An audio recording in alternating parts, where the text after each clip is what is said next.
হেফাজতের একটা ধরছে, এটা খুব ভালো, এটা দিয়ে একটা যাতা দেওয়া দেওয়া হোক। স্বাধীনতার পর 6টা মাসও সবাই যায় নাই। একটা যুদ্ধ বিধ্বস্ত দেশ একটা প্রদেশের রাষ্ট্র বানাচ্ছে, তার মধ্যে সমালোচনা লেখা শুরু হয়ে গেল আমার তাহলে কি আশা করো? আমি কিছু আশা করি না। জি না, এটা আমরা তো দেখছি, ওই যে আব্বা যখন ডাইরেক্টর মিলিটারি অপারেশন ছিল সরাই দিল ওনারে, সরাই দেওয়ার পরে আপনি হয়তো এই কাহিনীটা জানেন না, ওনাকে ওই সময় সরাই দেওয়ার 3 মাস পরে, উনি তো ডাইরেক্টর মিলিটারি অপারেশন ছিলেন, ওনারা সরাই দেওয়ার পরে তারপর 3 মাস পরে এই যে হত্যা হলো, এই বঙ্গবন্ধু এবং যে পরিবারের হত্যা হলো। আপনি এই কাহিনীটা জানেন কিনা? পরে আমাদেরকে নিয়ে এই ক্যান্টনমেন্ট থেকে আমাদেরকে তাড়াই দিল, তাড়াই দেওয়ার পর আব্বারে ধরে নিয়ে 1 বছর জেলে রাখলো। এই জিয়া রহমান ফাঁসি দিবে, ট্রায়াল করবে, এই অবস্থায় রাখলো 1 বছর। আর ওনারে আর্মিতে একটা লোক খালি ডিসমিস করছিল, এই সেনাবাহিনীর লোকরে, সেটা আব্বারে করছিল, আর কোন লোকরে ডিসমিস করে নাই। আব্বা ওয়াজ ডিসমিস মানে ফকির আর কি, রাস্তায় নামাই দিল, মানে কোনো পেনশন পাবে না, কোনো কিছু পাবে না, এত ক্ষোভ ছিল। তারপরে তো এটা তো 75 সালের কথা বলছি। আর আমাদের বাড়িতে এসে যে আর্মি ঢুকে মানে যে ভাঙচুর করছে, ওরা আব্বা তো বাসায় নাই, ওরা আম্মা ছিল, আমরা ছোট, আমরা আমরা সামনে যাইতে পারবো না, দরজা খুলতে পারবো না। পরে সেই আর্মির সব ওই যে যারা সিপাহী বিপ্লব করছে ঘরের ভিতরে এসে, আমরা ঘরের পিছনে পালিয়েছিলাম, আমি আর আমার বোন। আমার মা তখন পরে মা ওই সামনে দরজা খুলছে, কর্নেল মালিক কই? বলে কর্নেল মালিক তো নাই বাসা। মিথ্যা কথা বলতেছেন? বলে আইসা দেখো তাহলে।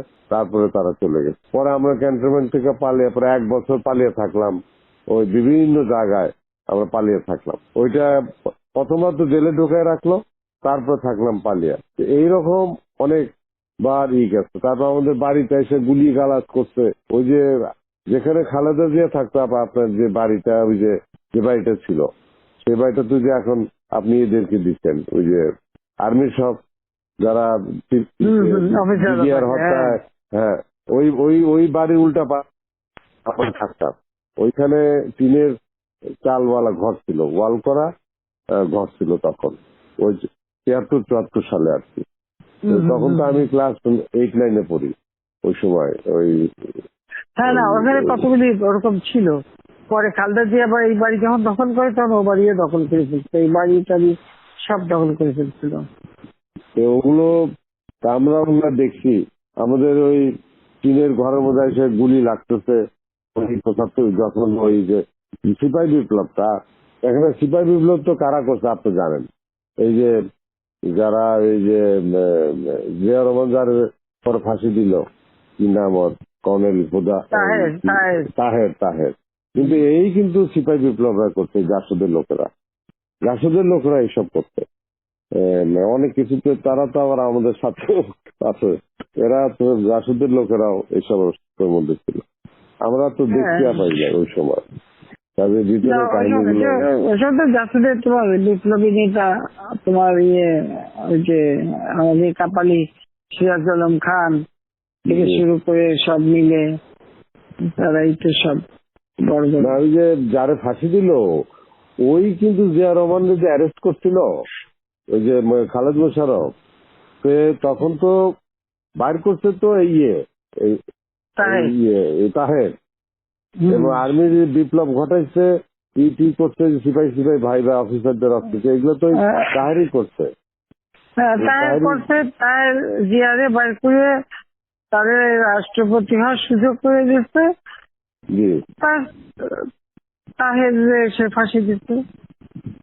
একদম মানে জিয়া রহমান তো তার মানে কাজ হয়ে গেলে তার উড়াই দাও।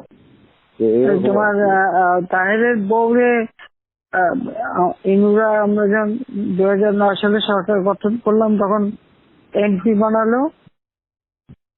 তা 2009 না 14, হ্যাঁ 2014 এমপি বানিয়েছিল। তো আমার কাছে একদিন তাহের ডিসপিউট ছিল, তো আমার কাছে একদিন আসতে তাহেরকে একটা রাষ্ট্রীয় মর্যাদা সম্মান, আমি খালি আমি পার্লামেন্টে এসে দাঁড়ায় সব নিয়ে এসে ধরে না কথা বলে, তো সে এসে আমার সাথে কথা বলছে।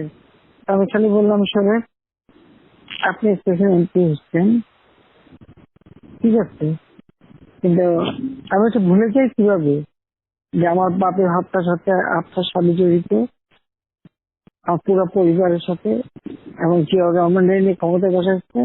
হ্যাঁ, জিয়া তারে ফাঁসি দিতে, তাকে আমার ভালো হাত বলছো। থেকে আমি বলছি, তাকে আমার হাত দিয়ে আমি কি করে সম্মান দিই? মানে এরা তো পুরোপুরি জড়িত। একেবারে চুপ হয়ে আসতে চলে গেল, আর কোনোদিন আমার সঙ্গে কথা বলতে আসেনি।